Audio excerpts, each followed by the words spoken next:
Come along. Don't keep her waiting. Maybe you can see her today. More out of pressure than conviction, Alejandro went into the room to call Ziva. He had only been on the phone with Ziva for a few minutes when another call came in. Alejandro looked at the screen and without a moment's hesitation, cut off Ziva's call and answered with his most feminine and melodious voice. Brian? It's you? Witness protection turned him into a girl. Chapter 10. Yes, it's me. How have you been, girl? Well, missing you all. Well, yes, I have missed you too. School is not the same without you. Vanessa couldn't help but smile. Be quiet. Do not exaggerate. Seriously, do you know when you're coming back? I'm not sure. Why do you ask? Well, because I want to ask you to be my date for the fall ball, if you want. Vanessa felt flattered and much more excited than she could have imagined. Oh really? She asked excitedly. But I don't know if I'll be back in time for the dance, and if I don't, you won't have anyone to go with. It doesn't matter, anyway, if it's not with you, I wouldn't want to go with anyone else. Vanessa almost melted when she heard that. Yeah. Yes, I want to go with you. He answered without thinking further. Perfect. So I hope you arrive on time. I'll do my best, I promise. They hung up and Vanessa left her room with a huge smile. Wow. You look happy. Did you talk to Ziva? Ivan asked. With who? Ah. Yes, I was talking to her, but I had to hang up because Brian called me to ask me to be his date to the dance. Who? McLeod asked, surprised. Brian. My friend from the theater group. And why so much emotion? Do you like him? Ivan asked. Vanessa suddenly realized the emotion she was showing, and not even she knew why she felt that way. No. Of course I don't like him, he's just a good friend, but everyone will be there. Okay. Don't worry, you don't have to explain anything to me. Vanessa, much calmer, sat down and tried to understand. No, I know, I just don't know why I got so excited. Loving Ivan. Is it your first dance? Vanessa nodded her head. But I don't even know if I'll be able to go. Don't worry, we will do everything so that you can go and look beautiful for your friend. Vanessa smiled as she let out a few tears. Why do I feel this way? How are you feeling? All my emotions are much more intense.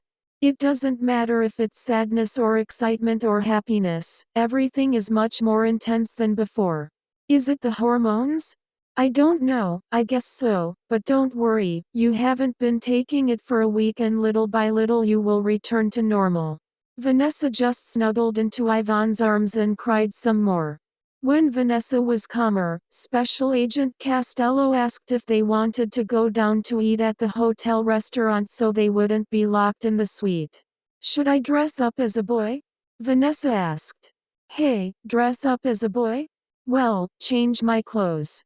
You can't go down like that, if that's what you're asking. It would be the best way for the cartel to start looking for you as a girl. Resigned, Vanessa got up and went into her room to change her clothes. Already with the girdle hiding his chest, a t-shirt, jeans and tennis shoes, he was ready to go down to the lobby to eat with the agents. Before leaving he looked in the mirror and saw something he hadn't seen in months and he froze. In a combination of anguish and anxiety he called Agent Costello. Ivan. Can you come for a moment? Please? Costello and McLeod immediately became alert. McLeod stayed next to the door with his pistol ready to respond to any attack. Costello, gun in hand, opened the door and waited a moment before entering. Already in the room she met Alejandro. What happened? Are you okay? I can't go out like this. Like what? What's happening? Look at this. Vanessa told her, pointing to his face. Ivan approached and then she noticed it. It wasn't much, but without a doubt, it was there. Are you growing a mustache? It is normal. All boys your age get it. You were already late. No. Do not tell me that. I don't want to. That's why you were using the patches, but we've already reached the 6 months that the doctor said. And what happens if I keep using them? Is that what you want? Are you sure? I don't know. But I don't want to have this. What if I get you a razor and you shave? But it's going to keep going out and I can't go to the dance like that. Can't I use the patches for at least a few more months? What do you think if, for now, I get you a razor and later I talk to the doctor to see what he tells us? Yeah. Please. A few minutes later, Ivan returned with a pink razor and they were all able to go out to eat. On Monday, at the trial, Alejandro testified about those involved in the state of Florida. Alejandro described in detail each of the places where deliveries were made and the participation of each of the accused. When they arrived at the hotel, Alejandro went straight to the mirror to inspect his face. He looked carefully and to his satisfaction, there was no trace of a mustache, but he was not calm. He looked out the door to call Agent Castello. Ivan entered the room and found Alejandro changing his clothes. Sorry, I thought I could came in. Yes, do not worry. Vanessa had taken off her girdle and was putting on a sports bra and shorts in which she was much more comfortable. What do you need? I just wanted to ask if you were able to talk to the doctor about the patches? Yeah. He told me many things. Vanessa sat on the bed to listen. First, I asked him if it was normal that you had grown so much, Ivan said, watching her boobs, and all the changes you have had. What did he say? You know, he started thinking about it, that every body is different and everything they always say, but I insisted and then he explained to me that the treatment he gave you is in the process of approval by the FDA. How is that? I asked the same. He told me that there was no risk, that it is just much more complete and efficient than what transgender people normally take. But how is it different? Vanessa asked. Normally, minors are only given a testosterone blocker so that their body does not develop like a man, and until they are 18 or 19 years old, they are given estrogen to develop feminine characteristics. Yes, I had already read about that. So the first difference is that you do have both simultaneous since 15, almost 16. Vanessa completed the sentence. That, and since your development had been slow, your body has responded as if you were a normal 13-year-old girl. Vanessa turned to look at herself in the mirror. I don't look like 13. What's more, your treatment not only blocks testosterone receptors but also totally inhibits the production of all male hormones, and the other patch supplies them not only with estrogen, but with all female hormones. So for practical purposes, your body and even your brain have developed like those of a girl. Vanessa thought for a moment. And what happens if I keep using it? Agent Castello smiled. I knew you were going to ask me that. The doctor said that a few more months wouldn't make much of a difference, that anyway, if when this is over, you decided to go back to being Alejandro, you would need surgery to remove your boobs, and if you decided to continue being Vanessa, you would still need sex reassignment surgery. Vanessa thought about it for about 3 seconds. So I think I want to keep using them. Are you sure? Yes, at least to finish this school year. We don't even know how much longer the trial will last, and even if it ends before the school year, I don't want to leave everything halfway. That's months away. It would mean you are in this treatment for more than a year. Could it be that hormones are influencing what you feel and what you think? Maybe, but even if it was the hormones, I know, I had never felt like this. So alive. It's the first time in my life that I enjoy school and I feel like I fit, and am part of a group. That's fine, if that's what you want. Ivan took the patches out of her handbag and handed them to Vanessa. Thank you. Vanessa responded enthusiastically. That night, after dinner, Special Agents Castello and McLeod went home to sleep after leaving 2 police officers on duty in the hallway in charge of security. A couple of hours later, Vanessa was still chatting with her friends when she heard the suite door opening. Immediately, Alejandro looked out to see the door that was slowly opening. A shiver ran down his spine. The security chain stopped the door from opening.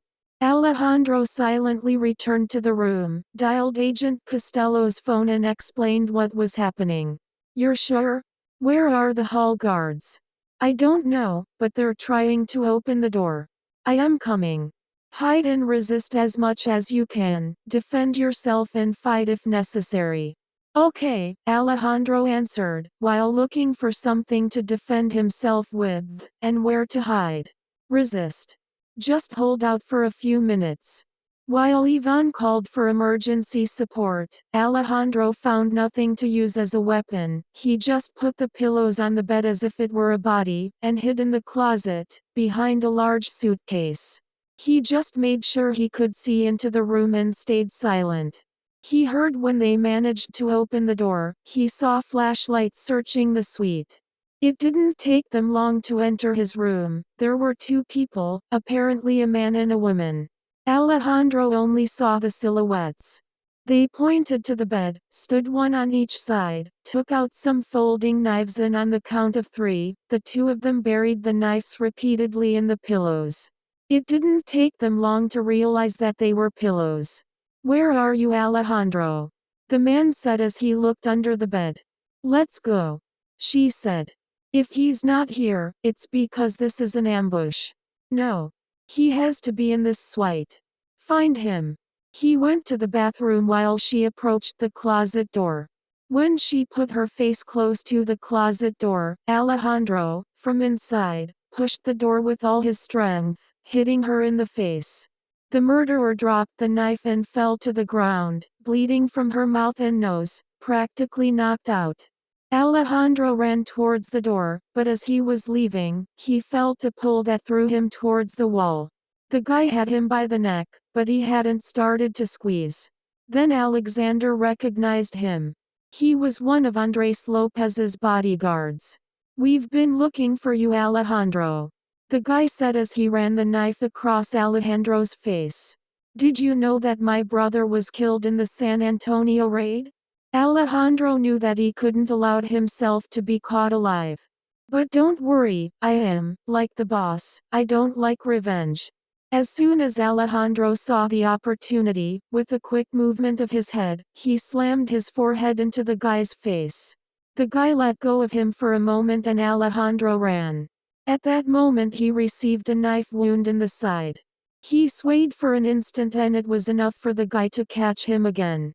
The guy picked him up and threw him on the bed as if he were made of paper. Alejandro turned to get out of bed on the other side, but the murderer jumped on top of him, almost immobilizing him. As he tried to get away, the guy put him on his back and when he tried to stop him, he felt Vanesa's boobs. "What is this?" "That's why we couldn't find you," he said with a menacing smile. "This is going to be a lot more fun than I imagined." That's all for today. If you like this story, please comment, tell me what do you think should happen with Vanesa. Also, please like and subscribe.